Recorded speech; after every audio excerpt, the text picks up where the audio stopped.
Taking a lesson. This seems a ridiculous thing to discuss, but there are some multi-dimensional layers of ridiculousness to peel off here. We have some strange built-in associations regarding lessons. It's important to say that this is a cultural critique, a holding up of the mirror and taking a long, hard look at where we are regarding lessons. Most of us start taking lessons as children, often very young and in a climate of obedience, dutifully fulfilling the tasks we've been set. Generally, there is not a climate of questioning and exploration. In science, any hypothesis has to be tested and questioning is expected. But in the music world, we're blown off course by the fact that the music itself is vividly in the realm of emotions.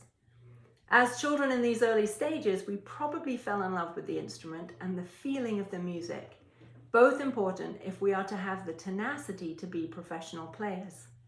But that emotional component can really confuse the process of learning and acquiring physical skills. We learn to work really hard for very long hours, repeating. If we're not getting it, we're clearly not putting in enough hours or working hard enough. So back we go and try harder. When this doesn't work, we're usually left with two thoughts. We are clearly not talented enough, or we clearly don't work hard enough. There are two obvious problems with this as a beginning to our training. The first is that the obedience and lack of questioning shuts down our own inquiring minds. The part of the brain that tells us when things feel right or wrong not only becomes silenced by the inactivity in this part of our normal thinking, but it has further implications because we lose our ability to develop thought structures and processes that lead us to solutions that are physically logical and as a result can easily be applied in any given situation. So we become stuck in an intellectual and physical straitjacket rather than owning processes and tools that we can actually apply to different situations, including those that are unfamiliar and very challenging. The second issue is that we can't get out of the straitjacket because our sight lines have become so shrunk down that we're unable to see beyond where we are. We look across the orchestra and think that the person over there must have something that we don't have, and oh well, there's nowhere else to turn. We can't just solve things by practicing harder and longer. Let's add to this picture the traditional season for taking lessons. We generally think that lessons stop when we graduate. We should be fully cooked by then. At that point, we enter the profession, and instead of playing concerti and recitals, we're faced with a page of pianissimo full of rests and the same notes. We actually have no tools at all to play them. There were no lessons on silence or playing the same notes. And it looks so simple that it's embarrassing to think we might need to practice it, let alone ask how to do it, and who would we ask anyway? Equally so, repeated passages, say Beethoven's second violin parts in the symphonies. Surely you just do the same thing for 20 bars and that's it. No one took lessons on repeated passages, and who would you ask? So what's the cumulative result of all this? Injuries in many cases, some totally career-destroying, pain and or miserable and uncomfortable players. We don't have the tools for our trade. We're not set up to find them for ourselves, and trying to solve the issue is an admission of failure and of being a lesser talent. All told, the culture of lessons often puts us in a highly complex and unhealthy psychological relationship to our craft. Yet, looking across the fence into other specialties, no sports champion appears without their coach alongside. To see an athlete appear at the Olympics totally alone, without coaches, trainers, dietitians, etc., would seem extraordinary. Yet us musicians send our athletes out into the field totally alone, cooked at 21, and off on our own with some serious baggage to contend with. As a result, we end up creating what I call the slippery slope of patchwork guesses. They may be smart ideas and concepts, full of accurate things, but when totally muddled in with a few wrong things, they don't work, and we can't tell what's what. This is dangerous territory. It is, of course, true that health and wellness are much more on the general radar screen, as can be seen by looking at the offerings of any conservatory. But we need the specific tools of the trade.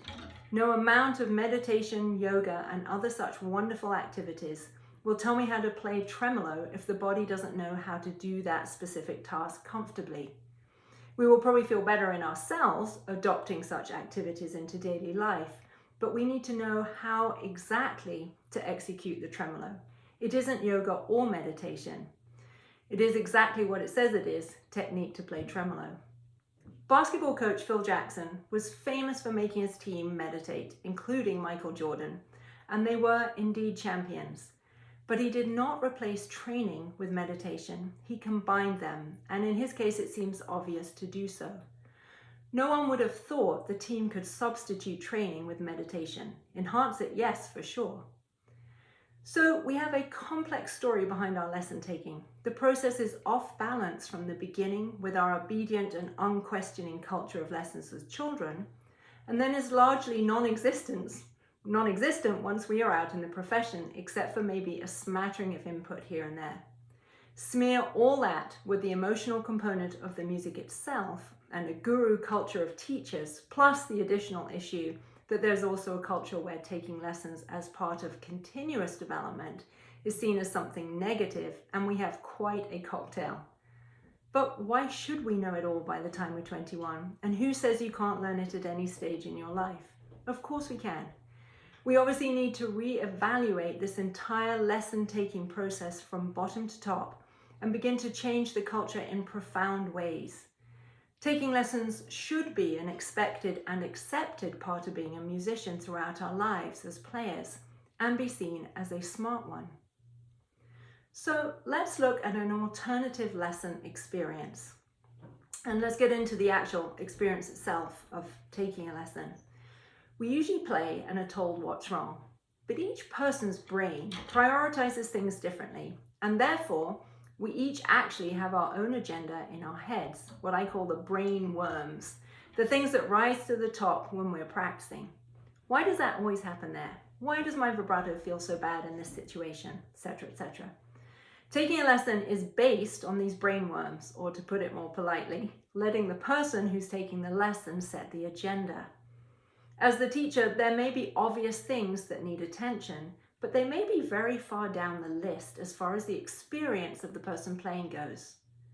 This is more delicate to handle with younger, less experienced players whose thinking may need more guidance, but the principle is the same, and asking poignant questions can develop a young player's observational skills. The player knows what questions they want answered. As this develops over a series of lessons, it becomes clear that the questions define the lessons, and those questions reflect the progress as they develop in insight and detail. This is much different from being told what's wrong. It puts the player in the driver's seat. It also fundamentally changes the person's analytical, diagnostic, and observational skills, while furnishing them with concrete information and solutions that are ready for use in any given situation.